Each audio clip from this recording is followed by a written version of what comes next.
So a lot of poor journalism is going on in regards to the Diddy madness. Some scathing articles have been released today, and in my opinion, it's absolutely pathetic. Hey guys, it's Murad Murali. Hopefully you guys are all doing well today. Back at again with another video. If you have not subscribed, guys, click that button. It is daily and consistent content. Comment down below and give this video a thumbs up. And let's get straight into this Diddy madness, because there are articles today lambasting so many not content creators and musicians, and I just really use the word lambasting, guys, but Nicki Minaj, Lil Kim and Mary J. Blige are named in a new Diddy lawsuit. And of course there are multiple articles, themusicessentials.com being one, and I think that this is ridiculous that they are doing so. It is purely sensationalism. Everybody is dramatic to an extent when it comes to whatever content they put out, because they want people to watch their videos. Cool.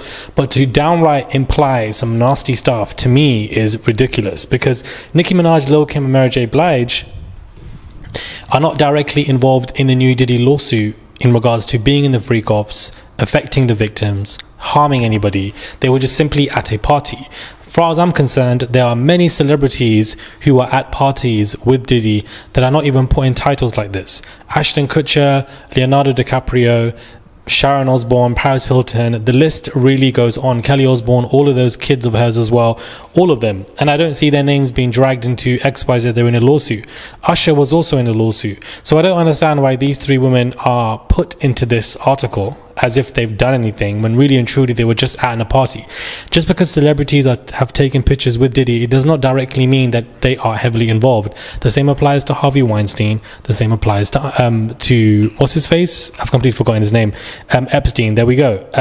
It doesn't apply. So to me, it is genuinely frustrating that this has gone around today, and I wanted to just speak about it in the first couple seconds of this video, because we know we love to get through quick topics when it comes to this. Now, New York Post have put out a scathing article where Diddy actually had a freak-off party after the Super Bowl events that took place, and that he would rent out a $20,000 per week house where he would rent, and there he would have these specific places of freak-offs that would take place. So sometimes they weren't just in rooms, but they were actually in different houses, and many celebrities are also pictured here again, like Eva Longoria, that we haven't seen before pictured with Diddy, in my opinion, or anybody else. Now, for him to be having his parties or these freak-offs, and whatever you want to call them, at different events post the Super Bowl, in my opinion, they were white parties. I didn't think that he would be having them after these huge events, on boats, on ships, and etc. So the stories just get really deep and creeper, but New York Post are posting this as an exclusive that people have been speaking to them. And OnlyFans girls come out to basically state that, Diddy has certain ways in how he picks people, and I think we've read through enough lawsuits to know what this man does when it comes to what he picks. And I'm not going to really go through what she's said, because in my opinion it just doesn't make sense, because we've read enough lawsuits. There are legal updates when it comes to Diddy as well, where it does look like, as I expressed before my last video, that Sean Combs' request to put his bail appeal on hold in the Second Circuit has just been granted. Updates are due every 2 weeks when it comes to this, and so he has put it on hold. Diddy has decided to put it on hold. He's going to apply for bail again, and we know it's going to be neglected, but his lawyer said he'll reapply for bail before his second district judge, Arun, will cover it. So that is what he's doing. His lawyers are playing a waiting game. His motion has been granted to appeal, and obviously get that, bail for the 5th time, but he's not doing it right now. He's waiting, and I do wonder why. I believe Christmas is coming around the corner, and he's going to put the whole notion of, I want this bail then so I can get out for Christmas. I'm a family man.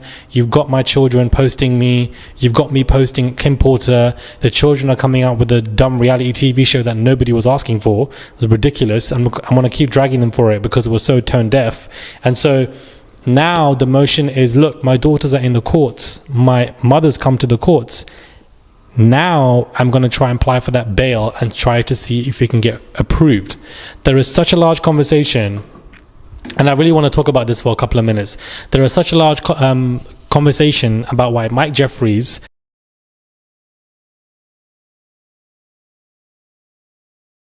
the CEO of Abercrombie & Fitch, has been granted bail and why he's been at home pending his sex trafficking lawsuit case when he got arrested and indicted, and why Diddy is been behind bars and his bail attempts have been denied continuously.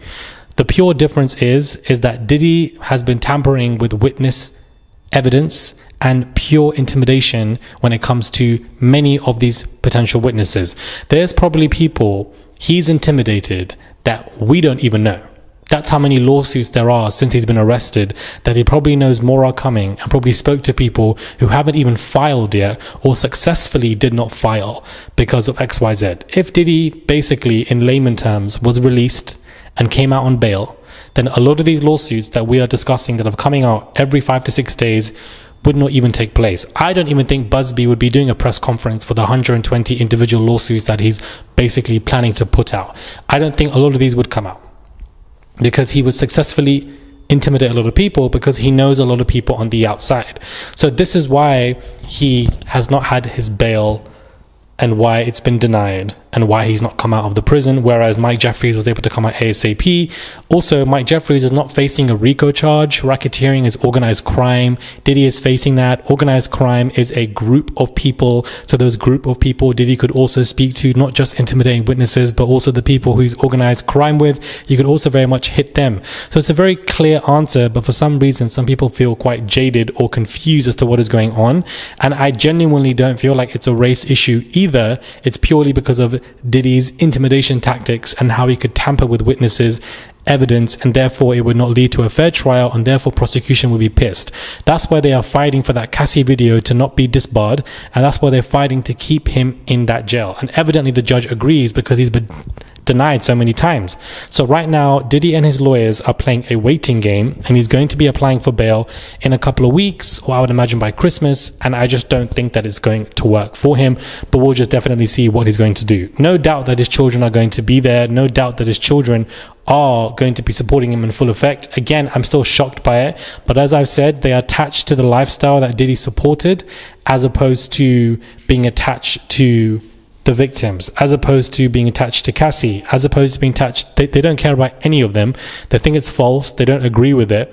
And they accepted Diddy's fake apology for Cassie, and they've moved on, and they're very much there waiting until he gets out. But that's what they think, he's going to get out. And he's never going to get out. That sentencing is May 2025. The trial is going to be extremely salacious all over US and UK press, and I basically can't wait to get into it.